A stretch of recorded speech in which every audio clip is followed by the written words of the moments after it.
Good morning po sa ating lahat. Welcome po sa bawat isa. Salamat sa Panginoon sa kanyang patuloy na pagkalinga sa atin.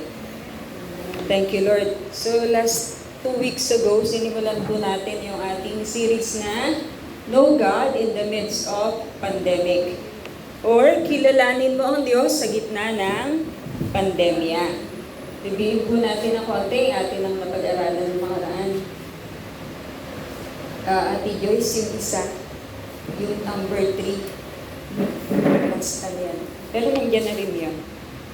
Thank you, Lord. Pinag-aaralan po natin kung paano pa natin mas makikilala ang Panginoon sa ating mga buhay. Ngayong panahon na ito na pandemic, hindi tayo pwedeng magparang easy-easy. Napakahalaga na maayos yung ating ugnayan sa ating Panginoon. Dahil siya lang ang ating tunay na pag-asa. So last time napag-aralan po natin yung attributes ng Diyos. Para mas makilala natin siya, dapat alam din natin yung kanyang mga katangian. Ang attributes ay tumutukoy sa mga katangian, kakayahan, o kalikasan ng Diyos na nahayag sa mga tao sa pamamagitan ng kanyang banal na salita. So last week, start na natin yan, yung number 1, the infinite God. So ang Diyos ay kakaiba, wala siyang katulad. Sabihin nyo nga po, wala siyang katulad. Kahit na maghanap ka pa, noon, ngayon, at magpakailanman, He is one of a kind, unique and without comparison. Hindi siya pwedeng maihalin tulad sa iba. Pero, pwede siyang makilala sa pamamagitan ng mga qualities or characteristics or attributes na tinatawag. Last time na pag-aralan po natin yung pagiging infinite God. Sabi niyo nga po, infinite God. So wala po siyang simula. He is self-existing. Walang lumikha sa Diyos. Nariraya na ang Diyos. Ito yung mga napag-aralan na natin last time. Sa pasimula ay naroon ang Diyos. Siya ay mula sa walang hanggan. Walang ibang Diyos maliban sa Kanya.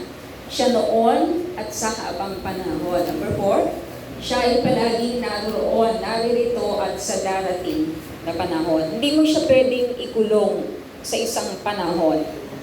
Okay? Siya ay mananatili, hindi siya nagbabago. Nakatira siya sa kawalang hanggan. Ito po yung mga na-discuss na natin. Walang katapusan ang kanyang mga taon. Tayo tumatanda, pero ang Diyos hindi. Sabihin niyo nga po, hindi tumatanda ang Diyos. Okay, siya ang pinagmula ng ating buhay at siya rin ang muling pagkabuhay. Yan, searching it. Okay, siya rin yung muling pagkabuhay at siya ang buhay. Siya rin ang tinatawag na living God. Hindi siya patay na Diyos. Siya ay buhay na Diyos. Siya ang dahilan kung bakit tayo ay nabubuhay. Sabihin niyo nga po, ang Diyos ang dahilan. Okay. Walang nakakaalam ng kanyang kaisipan at hindi niya kailangan ang payo ni Duman. Siya ang pinagmula ng lahat ng nilikha at siya ang may likha. Okay? Siya rin ang nangangalaga sa lahat. Ngayon meron tayong pag-aralan natin yung second attributes of God, which is God is Spirit. Let's bow our heads and pray. Heavenly Father, salamat po sa umagang ito na binigay niyo sa amin. Good morning, Lord. Thank you for your faithfulness in our lives. Salamat po at kami ay patuloy na may buhay at lakas. Napakabuti mo po, Ama. Mangusap ka po sa amin as we study your word today. Be glorified in our midst, Father. In Jesus' name we pray. Amen. So God is Spirit. Ano kaya ibig sabihin nung ang Diyos ay Espiritu? Sabihin niyo nga po, God is Spirit. Pag sinabi kong spirit, walang physical na katawan ang Diyos. Katulad natin, hindi natin siya mahawakan, Hindi natin siya nakikita ng ating pisikal na mata. Wala siyang pisikal na katawan. Pakagasan niyo nga po.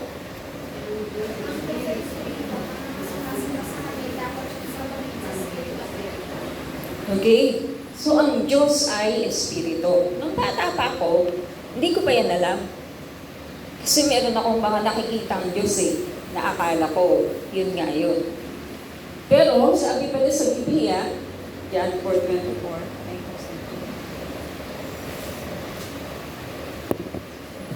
sa John 4:24, ang Diyos ay Espiritu. Hindi mo siya pwedeng matouch, pero pwede mo siyang maramdaman. At yung sumasamba sa Kanya, ay dapat siyang sambahin sa Espiritu at katotohanan. Ano ibig sabihin ng samba ka sa Espiritu? Dapat wala kang nakikita. Okay? Hindi mo nakikita ang Espiritu, di ba? So, tandaan natin yung verse na yan, gawin yung memory verse nyo yan. God is a Spirit. At ang lahat na sumasamba sa Kanya ay kailangan siya sambahin sa Espiritu at katotohanan. Pakabasa niyo po.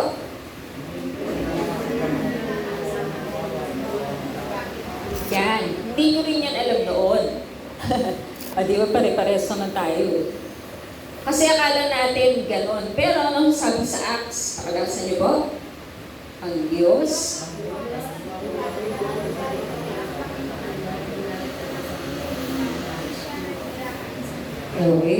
hindi siya naninirahan sa templong ginawa ng tao.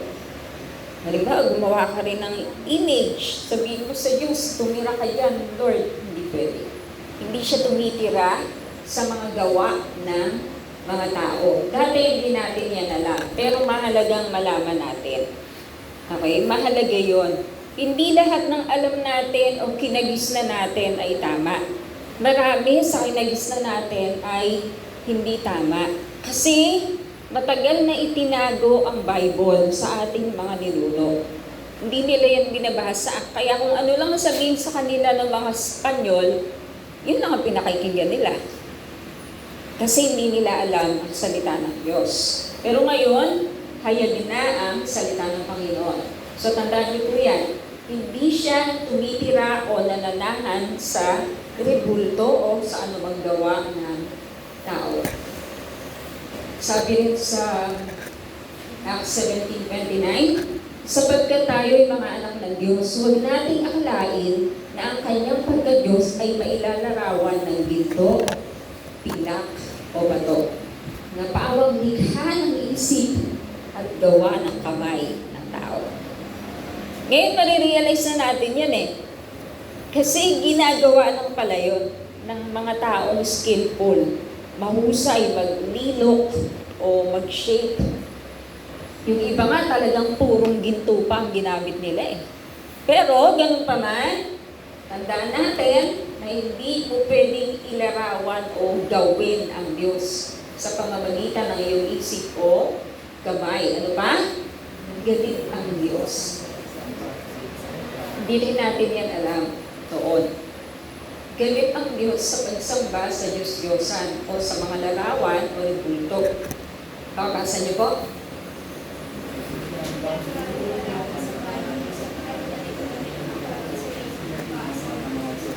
Yan. So matindi yung galit ni Lord kasi pinalikuran nila siya. Bakit? Kasi sila'y sumamba sa mga Diyos-Diyosan. Dati, akala natin, yung ginagawa natin na ganon ay kalugod-lugod sa Diyos. Yung kasi alam natin Pero, ngayon na nandito na ang salita ng Diyos o ang Bible, doon na natin malalaman yung totoo. Hindi yung sabi lang, kundi sabi ng Diyos. Ito ang Diyos ang nagsalita yan. So, nagagalit siya. Matindi ang kanyang galit. Pang-apat, nanginibugho ang Diyos sa pagsamba ng kanyang bayan sa mga Diyos-Diyosan. Ano ba yung naninibugho? Ano yun? Nagsiselos. Oo, jealousy yun, maninibugho. Naninibugho ang Diyos sa pagsamba ng kanyang bayan sa mga Diyos-Diyosan. Basahin niyo po yung verse. Sige po, nalibugho ang Diyos sa kanila ay nagalit nang makita ang dambana ng larawang iniuwi. Sumama ang loob niya noong ito ay mamasid. Itinakwil ang Israel sa tindi ng kanyang galit. Ano po kasi yan parang patula. So nalibugho ang Diyos. God is a jealous God. Halimbawa sa mag-asawa, ay kung may number 2, number 3 ang asawa mo, magselos ka, di ba? Sa Panginoon, napakahalaga na tapat tayo sa Kanya. Kapag tayo ay nagkaroon ng ibang Diyos sa ating buhay, magseselos ang Diyos. Meron siyang karapatan na malibugho kasi siya yung nagbigay ng buhay sa atin. Amen? Pero tayong tao, minsan hindi tayo maingat yan eh. Akala natin, lahat ng bagay pwedeng intindihin ng Diyos. Pero sa bagay na yan, hindi niya yan maiintindihan. Kasi siya ang nag-iisang Diyos. Hindi siya pwedeng magkaroon ng kaagaw. Okay? So, nalilibugho ang Diyos pag tayo ay sumasamba sa mga larawan o bulto. Pinagbawal ng Diyos ang pagsamba sa mga Diyos-Diyosan. Hindi rin natin yan alam noon. Kasi sa Ten Commandments, hindi natin yun nakita. Pero, sa original na Ten Commandments natin yun makikita. Merong tinanggal eh. Actually, yun yung number 1. Ito ang unang utos na binigay niya. Diba, 10 yun eh. Number 1 commandment ay yan, pinagbawal. May kita natin yan sa Exodus 20, 3-6. Pakabasa nyo nga po.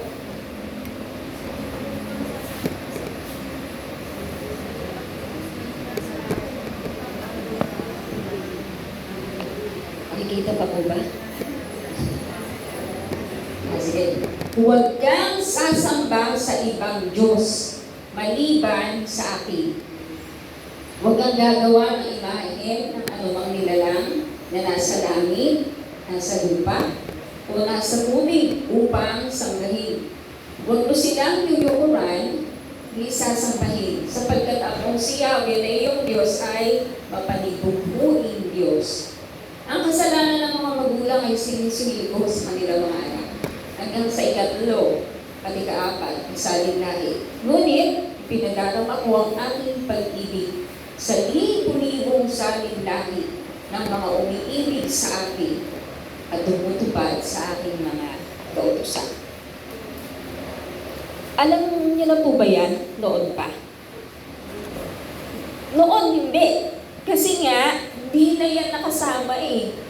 Hindi yan nakasulat sa nakasulat sa dati nating religion. Tinanggal yan eh. Yun yung nakakalungkot isipin. Bakit tinanggal?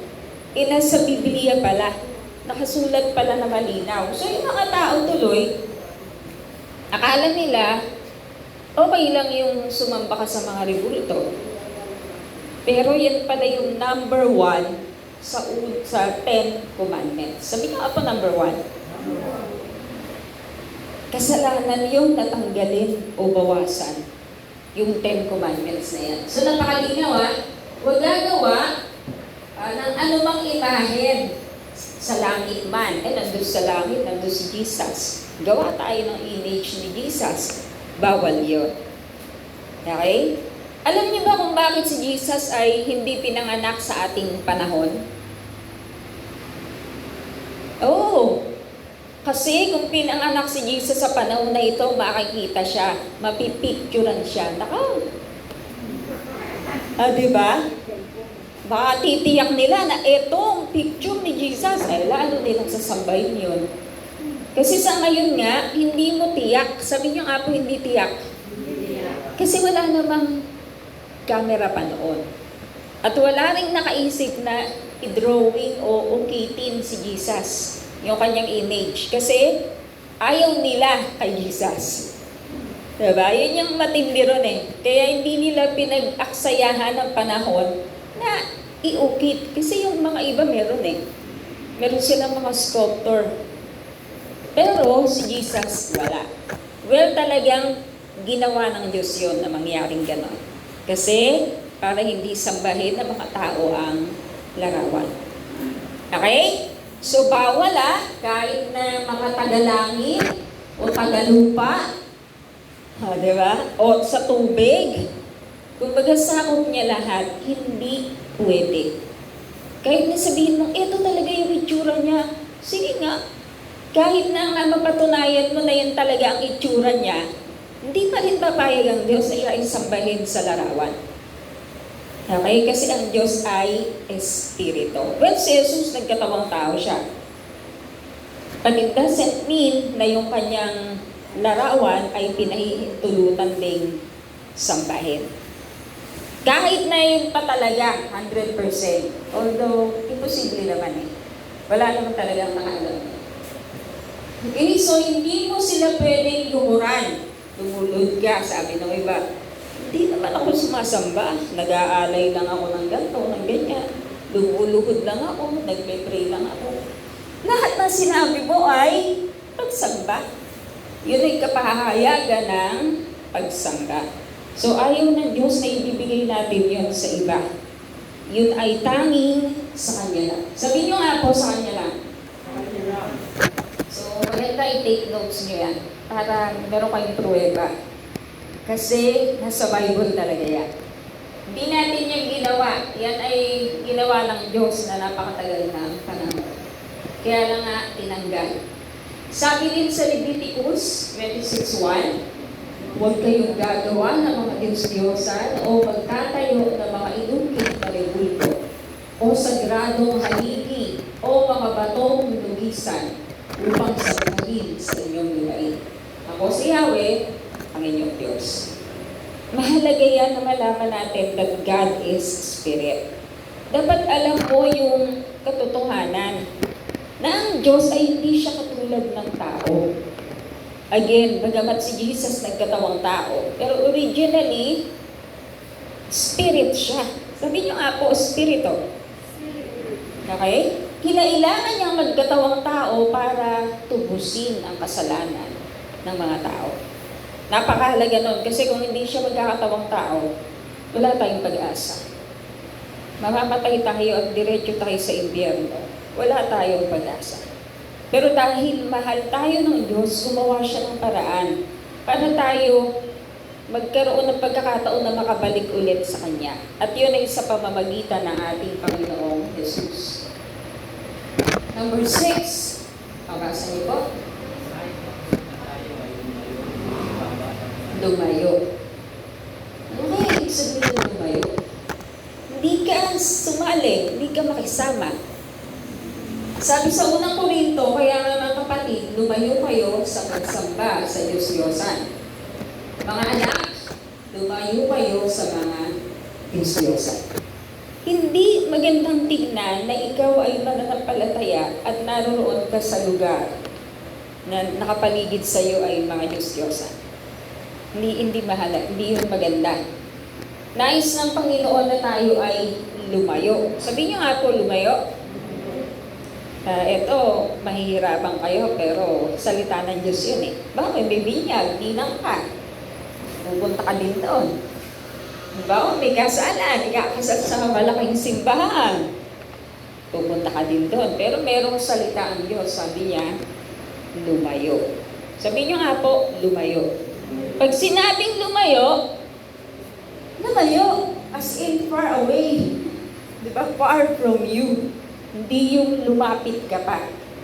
So, sipin niyo po yan. 7, ang pagsamba sa Diyos-Diyosan ay pagtalikod sa pag-ibig ng Diyos. Matindi ito. Pag sumasamba ka sa Diyos-Diyosan, lalo na't ngayong alam mo na, at tinuloy mo pa rin, merong nangyayari sa iyo, spiritually speaking. Tumatalikod ka sa pag-ibig ng Diyos sa buhay mo. Hindi ka aware, pero ganun yun. Ano ang nakasulat sa Biblia? Nakalasa niyo ba?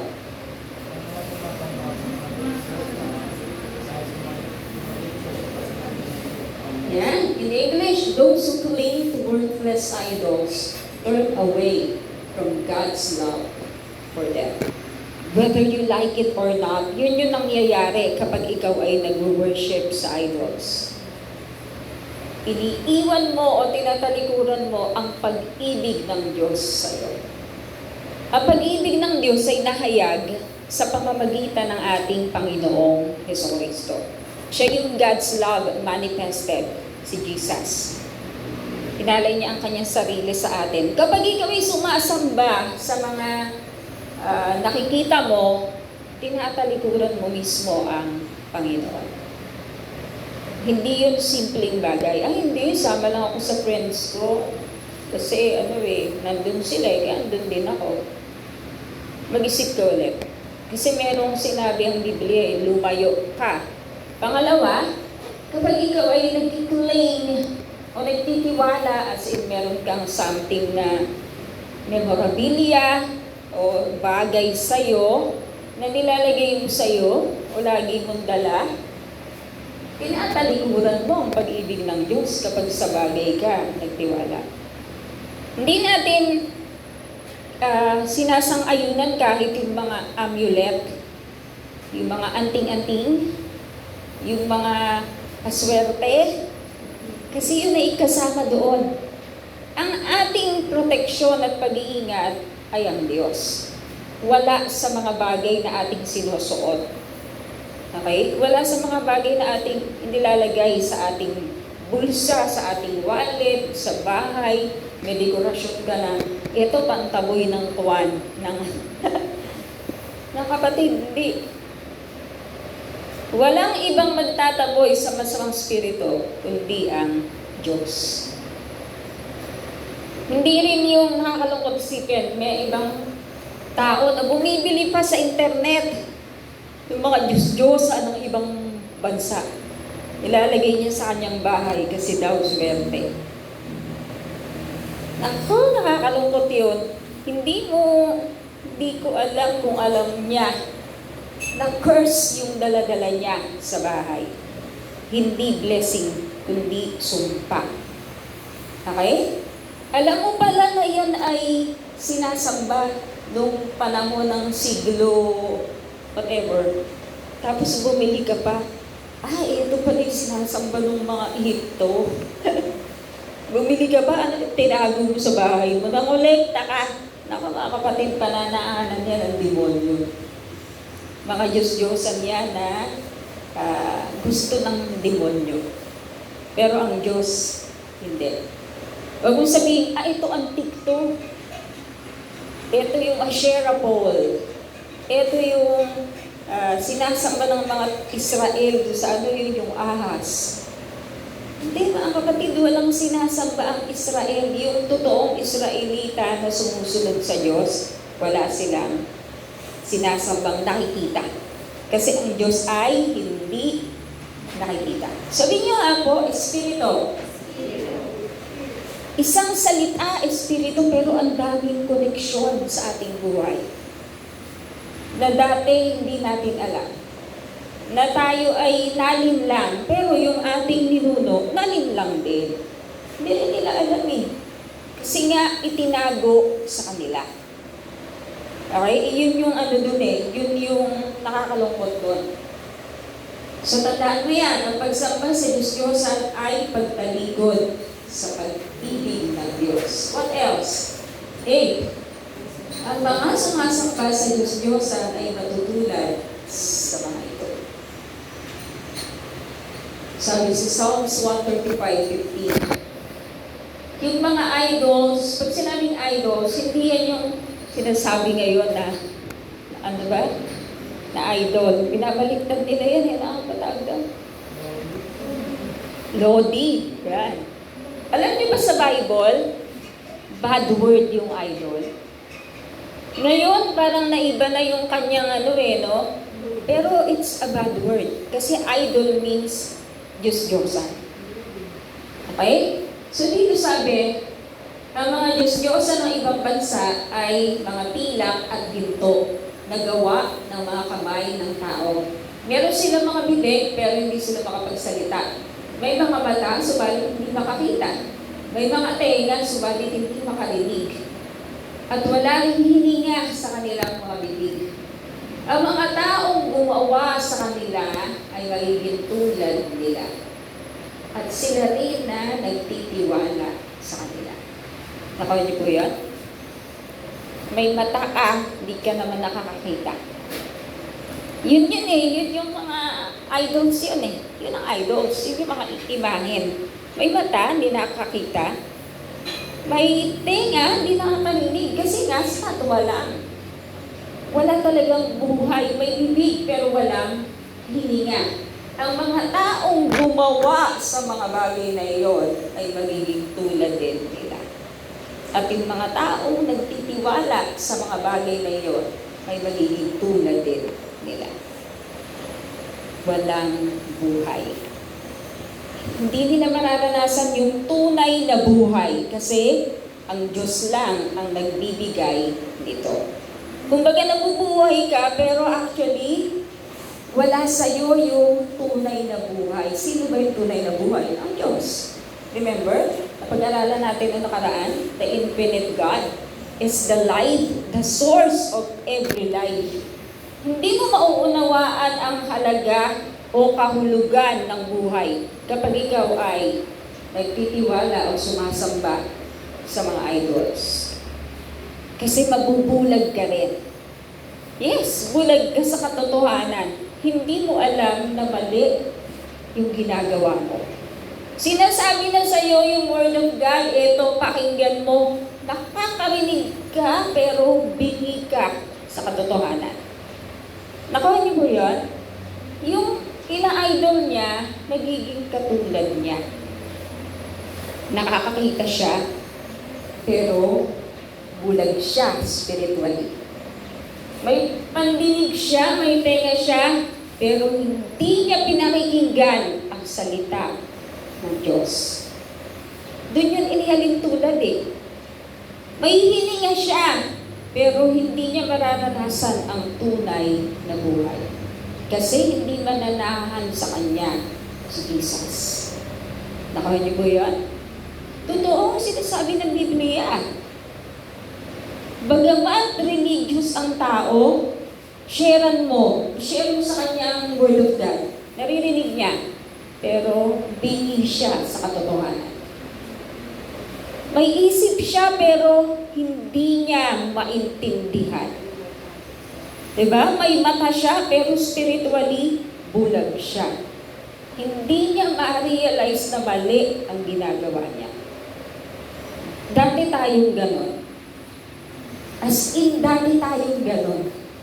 Diba? So, ipag-pray natin yung ating mga mahal sa buhay na ngayon ay naroon pa sa ganong kalagayan. Matutulad talaga sila doon sa mga sinasamba nila. Walang buhay. Hindi nila mararanasan ang tunay na buhay kasi hindi nila tatanggapin ang Diyos sa puso nila eh.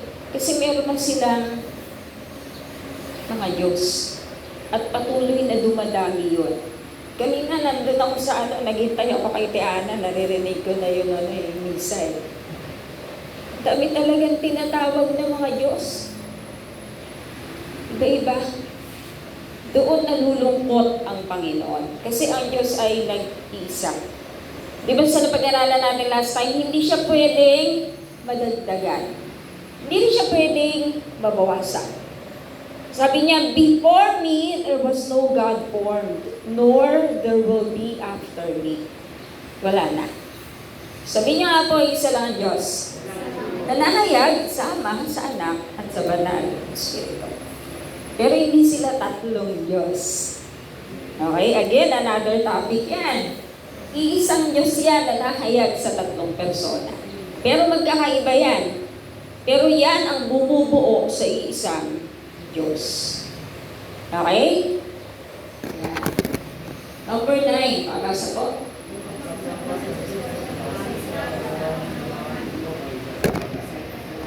Yan. Alam niyo po ba yun? Nakasama yun sa acts of the flesh. Ibig sabihin, kasama yun sa kasalanan. Ang pagsamba sa Diyos-Diyosan ay kasalanan. The acts of the flesh are obvious: sexual immorality, impurity, debauchery, idolatry. Yan yung idolatry, pagsamba sa Diyos-Diyosan. Witchcraft, hatred, discord, jealousy, fits of rage, selfish ambition, dissensions, factions, and envy, drunkenness, orgies, and the like. I warn you, as I did before, that those who live like this will not inherit the kingdom of God. Sorry, pero kung yan ay sumasamba sa Diyos-Diyosan, hindi yan pagmamana ng kaharian ng Diyos. Napakalinaw, no? Kasama yun sa acts of the flesh, yung pagsamba sa Diyos-Diyosan.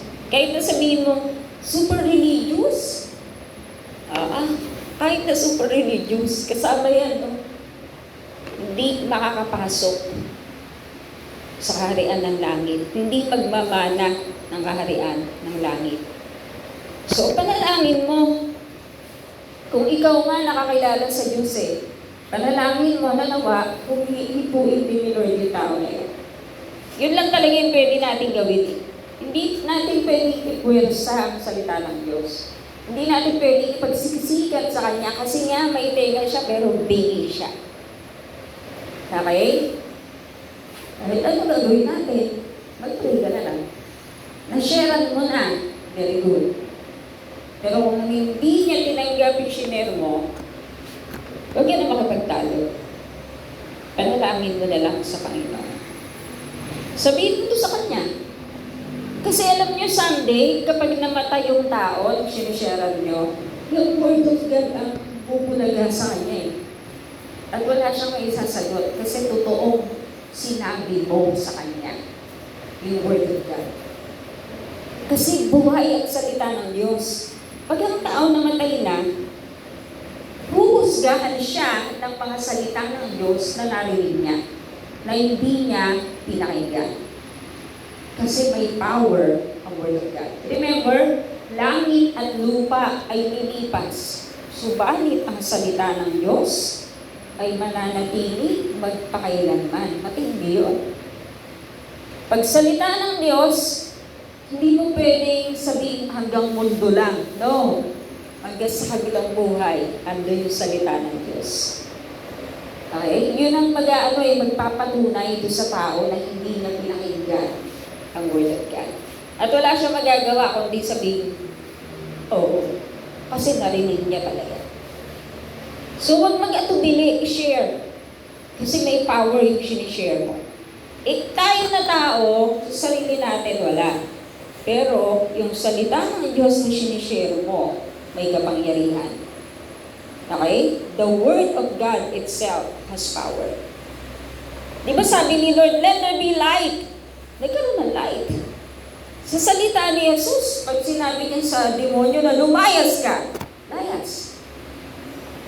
Salita lang yon. Dahil ang salita ng Diyos ay makapangyarihan. Okay? Hindi siya nako-confine sa isang, anong panahon lang yan ni David, nung panahon lang yan ni Pablo. Hindi. Sa mahabang panahon at magpakailanman. Nakatayo ang salita ng Diyos. Hindi siya pwedeng magabi. As long as God is there, His Word will remain. Okay, yun Kasi siya nagsabi nun Heaven and earth will pass away, but my word will never pass away. Nakakalungkot isipin, akala natin noon parang simpleng lang, yung pala kasama siya sa acts of the flesh. Included siya doon. Tandaan natin yun. Basa ko? Ito, matindi ito. Ang pagsamba sa Diyos-Diyosan ay pagtalikod sa tunay na Diyos. Matindi ang galit ko laban sa bayan ito sapagkat tinalikuran nila ako. At sila'y sumamba sa mga Diyos-Diyosan.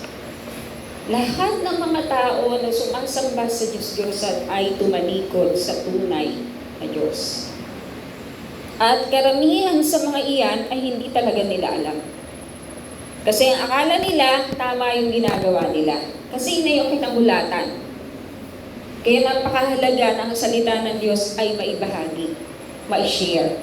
Siguro kahit instead na kung ano-ano sinishare mo sa Facebook mo, ihayag mo ang katotohanan. Minsan din mo na kailangan na-explain eh. Basta ipinost mo yung Word of God, ang Holy Spirit na bahala doon. Although kung may time ka, try mo mag-explain. Kaya lang wala sa explanation yun eh. Nasa pag-ihos yun ang banal ng Espiritu sa buhay ng tao. Kasi minsan ang mga tao pa-pride yan eh. Pag nagpaliwanag ka, lalo hindi ka pakikinggan.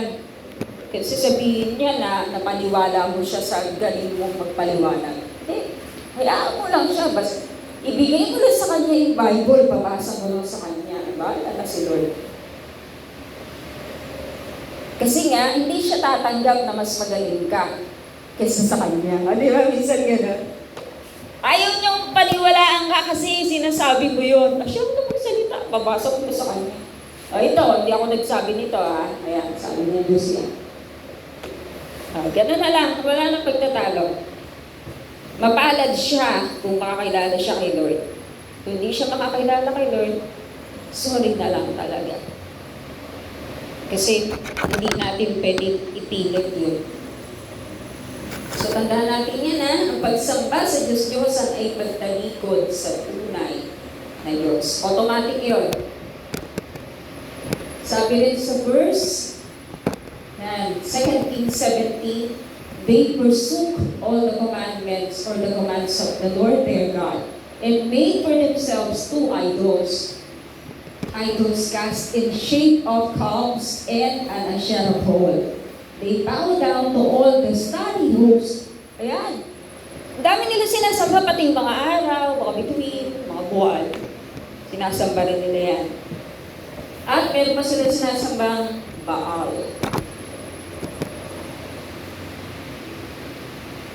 Sa ngayon, ilan na ba sinasamba ng mga tao? Ang dami na din. Sa Catholicism lang, yearly ata nadadagdagan eh. Diba? Tapos sa iba pang mga religion, bawa sa mga Inchik, Buddha, at iba pa. Diba? Iba-ibang mga images, pero lahat ng images na yun ay hindi Diyos. Diyos-Diyosan lang. Pero pag sinabi mo sa kanila, magagalit sa'yo. Diba? Magagalit sa'yo. Pero, mabuti na magalit sa'yo kaysa wala kang ginawa. I mean, ibig sabihin, yun yung totoo eh. Kaysa naman hindi mo sinabi, o best friend mo, ibang religion niya, sabihin mo sa kanya yung totoo. Kung tanggapin niya yun o hindi, nasa kanya na yun. Hindi mo naman kailangang ipagpilitan sa kanya. Pero mahalaga, sinabi mo. Kasi pwede kang maging accountable sa dugo nun eh, pag namatay mo. Kasi malapit sa'yo. So sana, sabihan mo. Pag hindi pinakinggan, wala ka na pananagutan doon. Kasi sinabi mo. Yun yung nakalagay sa Ezekiel. Pag binalaan mo ang isang masamang tao sa kanyang mga gawa, at hindi siya nakinig, mapapahamak siya. Pero ikaw, hindi ka mananagot sa dulo niya. Kasi nagsalita ka. Sinabi mo. Ngayon, kung yung masamang tao na yon ay nakinig sa'yo, very good. Kasi magiging maayos sa buhay niya. Hindi siya mapapahamak. Ngayon, kung yung isa namang taong matuwid, na biglang sumama, pinaalalahanan mo at hindi ka pinakinggan, hindi ka na rin mananagot sa dulo niya. Kasi pinaalalahanan mo siya. Kung siya ay tatalikod o tumalikod sa Diyos, mapapahamak siya sa ginawa niya. Pananagutan mo pa rin na siya ay sabihan. Huwag mong sabihin na, di ba makikinig yan eh, sabihan mo pa rin. Sabihan na kita na hindi yan kalugod-lugod sa Diyos. Babasa mo yung scriptures, mapapahamak ka pag ginawa mo yan. Pag tinuloy pa rin niya, ikaw, wala ka na pananagutan. Kasi, tinutuwid mo siya. Pero siya mananagot sa sarili niyang dugo, sa sarili niyang buhay. mapapahamak siya. Okay? Lalo na yung taong close sa'yo. Napaka-close sa'yo eh. Yung ibang tao na hindi mo kilala, hindi ka mananagot yan. Pero yung taong kilala mo at malapit sa'yo, managutin yan. Kaya napakahalaga na paalalahanan mo siya. 11. Makabasa ko.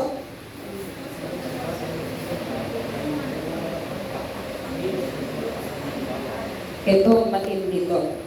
Kung kanina, pag ikaw yung tumalikod sa Diyos, ang pagsamba sa Diyos-Diyosan ay nagbubunga ng pagtakwil ng Diyos sa kanyang bayan. Mas matindi to kasi pag ang Diyos na ang nagtakwil sa'yo, ay wala na. Yung ikaw yung tumalikod, ano pa eh, parang mas may kunti ka pang pagas. Pero pag si Lord nang nagsabi na rejected ka na, wala tayong gagawin. At yun ay nangyayari sa pagsamba sa Diyos-Diyosan.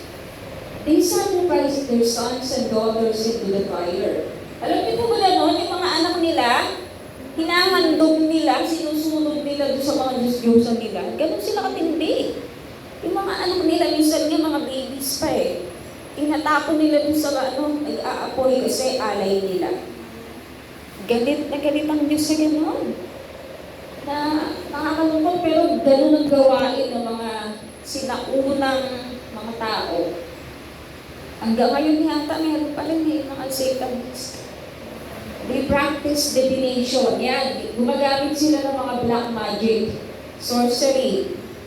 Ginagamit din nila yan sa kanilang pagsamba sa Diyos-Diyosan. Witchcraft, magkakalink yun eh. They practice divination and sorcery and sold themselves to do evil in the eyes of the Lord, provoking Him to anger. Ginagalit ang Diyos kapag gumagawa ng mga gano'n. The Lord was very angry with Israel and removed them from His presence. Noong una, only the tribe of Judah was left. Meron pang natira, pero maya-maya, dito sa verse 1, hindi rin sumunod ang Huda sa mga utos ni Yahweh na kanilang Diyos at tinularan nila ang kaugalian ng Israel. Itinakwil ni Yahweh ang lahat ng mga Israel. Kasama na ang Huda. Kasi na-divide yun eh. Actually, ang Huda talagang kasama sa Israel. Pero nagkaroon ng division. Iba yung king ng Judah, iba yung king ng 11 tribes. Lahat yun ay tinakwil ni Yahweh. At pinabayaan niya sila at sa malulupit na kaaway hanggang sila ay lubusang malupit. Pero, naalala niyo yung sa desert, ang mga nakapasok lang sa promised land, yung mga anak nila, next generation. Yung unang generation, malupit talaga. Ito, iba pa to. Meron namang natitira na tapat sa Diyos. Pero usually, generation eh. Yung isang generation, talamak. Yung next generation, merong matino. Kaya magsisimula pa rin ulit yung lahi. Pero tandaan nyo kung ang Israel na pinili na talaga, sa maraming bansa ng panahon nila, sila talaga yung pinili. Itinakwil din ng Diyos. Hindi dahil ang Diyos ang nagbago, hindi kasi naging tapat sa Kanya. So mag-ingat din tayo mga kapatid. Sa Diyos, mahalaga na ikaw ay tapat sa Kanya. Kung paano ang asawa ay tapat sa kanyang asawa, nais ng Diyos na tayo ay maging tapat din sa Kanya. Siya lang ang nag-iisang Diyos sa ating buhay. Okay? Mahalaga sa Diyos yung relasyon eh. Hindi pwedeng ang dami mong Diyos. Meron kang Diyos kapag summer, may Diyos ka kapag winter, may Diyos kang ibang tinatawagan kapag para sa pagkain, may iba kang Diyos sa tawagan pag isa. Hindi ko gano'n. Iisa lang ang Diyos. Okay, tandaan natin yan. Ito yung pinakamakakatakot sa lahat. Yung ikaw ay itakwil na ng Diyos. Kaya ba ng Diyos yun? Kaya na. Pagsukdulan na. Although bago naman humantong sa ganyan, talagang yung mercy ni Lord napakahaba. Pero wag mo siyang subukin. Sabi nga niya di ba, yung mga Israelita kaya siya nagalit, sinubukan siya Yung parang kung sa magulang, sabi ni Tatay Rolly, wag uuwi ng alas 10. Kasi pag uuwi ng alas 10, hindi ka daw pagbubusan ng pinto. Sa labas ka matulog. Sabi ng isang anak, subukan natin. Sige nga, kung kaya niyang gawin. Ganun yung ginawa ng Israel. Sinubukan nila ang Diyos. Akala nila hindi gagawin ng Diyos ang sinabi niya. Gagawin niya. O din ba, si Brother Rolly, ginabi ng uwi siya, Kunyari lang, si JC. Alauna na. Katong ng kata. Kung si Brother Rolly, sa kanyang word, hindi niya talaga mapasagot. Kasi sinubok siya ng anak niya. Masakit yung sa magulang. Higit sa lahat sa Diyos. Kasi si Lord nilay down na niya Sinulat na. Ito yung mga blessing ng pagsunod. Ito yung mga curses ng pagsuway. Sinabi na niya, di ba, bago pa man mangyari. Kaya lang, sumuway pa rin. So, ibig sabihin, sinadyak na. Okay? Magagalit talaga ang Panginoon. So, wag mangyari yan. Naniwala na ako sa atin, hindi naman yan mangyayari. Pero sana, paalalahanan din natin. Yung mga nakikita natin na papunta yan. Okay? Paalalahanan natin. Kasi kung yung pinili na niya ay tinagawin niya dahil sa sobra na, tayo, lagi tayong manghawakan sa pag-ibig ng Diyos, pero lagi nating ipailalim yung ating sarili sa Diyos. Amen? Yun yung pinaka-mabuti. Huwag tayong magmalaki sa Panginoon o makipaglaban sa Panginoon kasi wala tayong laban kay Lord. Lagi nating alalahanin na ang gusto naman ng Diyos ay para sa ating kabutihan. Amen? Wala naman siyang ginusto na sa ikasasama natin. Wala. Kaya napakahalaga na tayo ay sumunod sa kanyang kalooban. Ano pa ba yung ibang mga Diyos-Diyosan na pwedeng hindi naman ribulto? Hindi naman yung mga bagay na Diyos-Diyosan ng iba. Ano ba yung pwedeng maging Diyos-Diyosan? Riches or wealth of this world. Nagyakap mo ng sobra't sinamba mo. Pwede mo yun maging Diyos-Diyosan. Okay? Tipong hindi ka makatulog sa yaman mo. Lagi mong on guard. Hindi mo ka naisip si Lord Naisip ko lagi yung wealth mo. Delikado. Hindi man Diyos-Diyosan yan ang sinribulto, pero kung yan ay yayakapin mo, mamahalin mo, ng tulad ng pagmamahal mo sa Diyos, Diyos-Diyosan na yan. Sorry. Pangalawa, the person you really love more than God is your idol. Sobrang mahal mo yung tao na yan. Hindi mo kayang mabuhay na wala yung taong yan. Dapat, lang yun hindi mo kayang mabuhay kung wala si Lord. Diba? Pag sobra kang na para pang Diyos mo na yung tao na yan, delikado. Kasi diba, yung first and the greatest commandment? Yan, mahalin mo, Panginoon mong Diyos, ang buong isip, buong puso, buong lakas, at buong kaluluwa. Kapag ka meron kang minahal ng ganyang pagmamahal, pero hindi ang Diyos, kundi ang tao, nagiging Diyos-Diyosan na yung tao. Okay? So, tingnan mo yung sarili mo. Minsan, sinusuway mo na ang Diyos, alang-alang mo sa tao na yun. So, ibig sabihin, mas mahalaga sa'yo yung tao yun. Tandaan nyo, nararamdaman ng Diyos yun kahit hindi mo sabihin. Nararamdaman niya yun. So, kailangan ayusin mo yung area na yan. Si Lord yung nasa number 1. Lahat ay number 2 lang. Money. If you love money with the same love you have for God, then it becomes your idol. Hindi kailangan mayaman ka. Minsan mahirap ka. Pero lag mo ang pera. ng higit pa sa Diyos o kaya kapantay ng Diyos, idol mo na yan. Ikaw lang makakaalam nun. At syempre ang Diyos. Kasi tayo naman, di naman tayo pwede manhusga. Hindi natin nakikita ang puso. Ang Diyos lang. So careful, mag-ingat tayo. Kasi baka wala nga tayong mga idol sa bahay, pero sa puso mo, may mga idol ka. Check your heart. And be honest with your heart, with yourself. Hindi naman ganun. Pag sinabi ng Banal na Espiritu sa'yo, makinig ka. Kasi siya'y nakakakita. Okay? Huwag mong i-deny. Kapag sinasabi sa'yo ng Holy Spirit na may something ganyan sa puso mo, pakinggan mo siya. Kasi aayusin niya yan.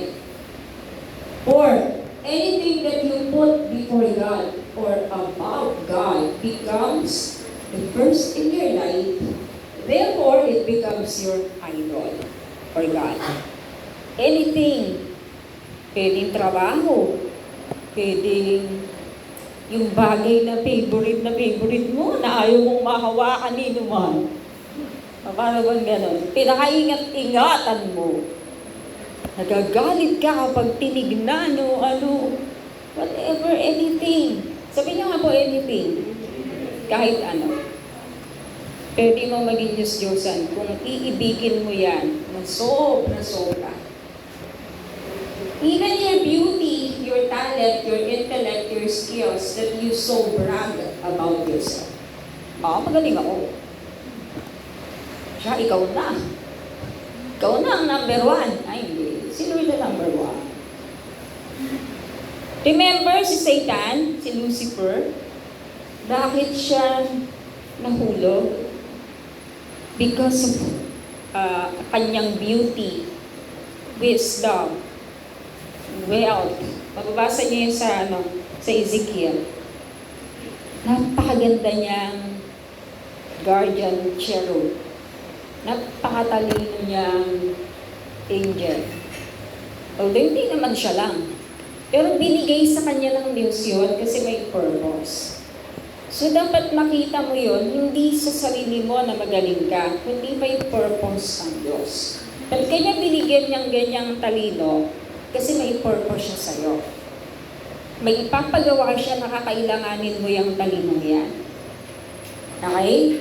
Para sa kanyang kaluwalhatian. Pagkakamali ni Satan, gusto niya makuha yung glory na dapat ay sa Diyos. Gusto niya maging kapantay ng Diyos at maitaas din siya.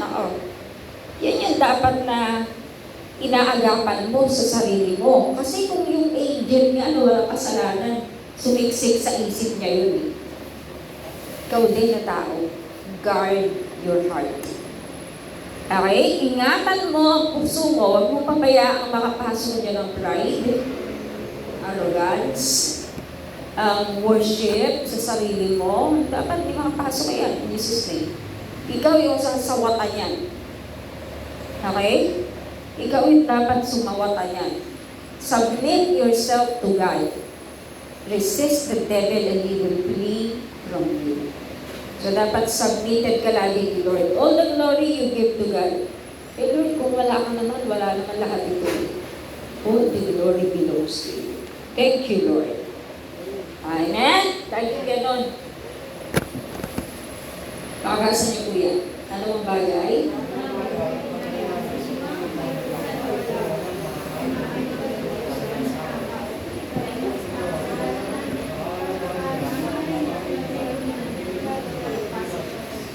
Oo. So, di ba? Okay. Itong pangalawa, may kasong ganyan. Ay, mga Israel, sumasamba sila kay Yahweh, pero sumasamba rin sila sa ibang mga Diyos-Diyosan. Ayaw ni Yahweh ng gano'n. Compromise. Gusto ni Yahweh ng Diyos kung sa Kanya ka lang. Kung may asawa ka, doon ka lang sa asawa mo. Hindi ka pwedeng mag-asawa ng napakaraming iba-iba. Yung relasyon mo sa Diyos, si Lord lang talaga yung wino-worship mo. Wala nang iba pa. Hindi pwede, nag-worship ako kay Lord, pero pag niyaya ako ng kaibigan ko, punta rin kami doon. Sasamahan ko siya, syempre. Compromise ka. Layuan mo ang pagsamba sa Diyos-Diyosan. Hindi ka pwedeng mag-join. Meron kang masasaktan sa puso mo. Ang Diyos yun. Okay? Kilalanin mo ang Diyos mo. Para hindi mo magawa yung bagay na kakasakit ng kalooban niya. Kasi kapag hindi mo siya kilala, ang dami mo na palang nagagawang nagsasakit sa kalooban ng Panginoon. Hindi mo pa alam. Kaya itong pandemic na ito, samantalayin mo. Yung mga times na wala kang ginagawa sa bahay ka, read your Bible. Kilalanin mo ang Diyos. Yung mga pinag-aaralan natin. Pag uwi mo sa bahay, pag-aaralan mo personally. Ikaw mismo makita mo, mabasa mo na, oo nga. Tama, ito nakasulat. Hindi ka lang basta nakinig, kundi inaral mo talaga. Kumbaga, pwede mo rin i-share kasi alam mo eh. Diba? Kabisado na rin ang puso mo. So, ganun yung dapat para mas makilala natin ang Panginoon. So, reminder, huwag ninyong ibigin ang sanlibutan o ang mga bagay na nasa sanlibutan. Ang may-ibig sa sanlibutan na hindi makakasumpong ang pag-ibig na anak. Ano yung tinutukoy dito ang pag-ibig? Kasi yung Greek word niyan, agape. Yung agape, ibinibigay mo yon sa Diyos. Una sa lahat. At yung agape rin ang sabi ng Diyos na mahalin mo ang iyong kapaligiran. Pero yung mga bagay sa mundo, hindi mo dapat i-agape. Kasi iiwanan mo ang lahat ng iyan. Kapag masyado mong minahal ang mga bagay sa mundo, na agape na yung pagmamahal mo, mahirapan ka. Mahirapan kang pumunta ng langit kasi yung puso mo nasa mundo. Dapat yung puso mo nasa Panginoon. Okay? So, take note of this. Kaya 16, pabasa ko.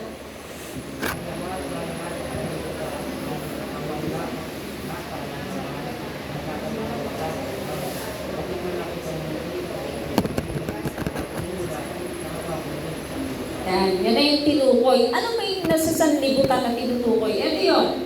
Ang kasamang nasa ng laman, nasa ng mga mata, at pagmamalaki sa mundo nito. Yun yung mga bagay na hindi mo dapat mahalin. Okay? Sabihin nyo nga po, hindi ko dapat mahalin. Lust of the flesh, lust of the eyes, the pride of life. Hindi gusto ng Diyos na mahalin mo yan. Yan yung nasa sanlibutan. Kasi kapag nangyari yun, mawawala yung pag-ibig ng Diyos sa'yo. Kasi hindi nagmumula sa Ama ang mga yan. Bagamat ang world, as in universe, nilikha ng Diyos, pero yung sistema ng mundo, okay, at yung lust of the flesh na nandun, hindi galing ni Lord yun. Lust of the eyes, hindi rin. Pride of life, hindi rin. Okay? Yun ang sinasabi ng Biblia na huwag mong mahalin. Mawawala ang sanlibutan at ang lahat ng kinahumalingan nito. Ngunit ang mga sumusunod sa kalooban ng Diyos ay mabubuhay magpakailan. Kaya ayaw ng Diyos na nandito ang puso mo. Kasi someday mawawala tong mundong to eh. Pero ikaw, makakasama ka ng Diyos. Sana na kay Lord yung heart mo, pala dito sa mundo. Where your treasure is, there your heart will be also. Pag ang yaman mo lang andito sa mundo, nandito yung puso. Dapat ang yaman mo ay ang Diyos. Kaya't naroroon ang puso. Okay? May natututunan po ba kayo? So, tandaan natin yan ha. Sabi sa Lucas 21:33, parehas din yun, Matthew 24:35, langit at lupa ay lilipas, ngunit ang aking salita ay hindi lilipas. Other version, lilipas ang langit at lupa, ngunit ang aking mga salita ay mananatili, magpakailan pa. Heaven and earth will pass away. Pag sinabing pass away, mamamatay, di ba? Pass away. Kailan nag-pass away yung ano? Ibig sabihin, someday, mawawasak tong mundong to. Mawawala din ko lahat. Pero ang salita ng Diyos, kung yun ang nasa puso mo, kung ang Diyos ang nasa puso mo, mabubuhay ka din magpakailanman. Kasi si Lord yung nasa buhay mo. Amen? Napakahalaga nun. Huwag mong sabihin, Christian ako. Christian ka na nga, pero pinamumuhay mo ba yung pagiging Christian mo? Napakahalaga nun. So again, yung topic natin ay God is Spirit.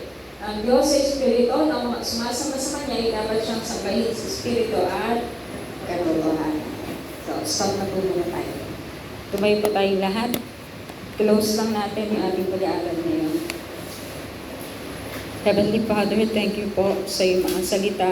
Lord, nawa po hindi lang namin ito narinig, kundi higit sa lahat, maipamuhay namin.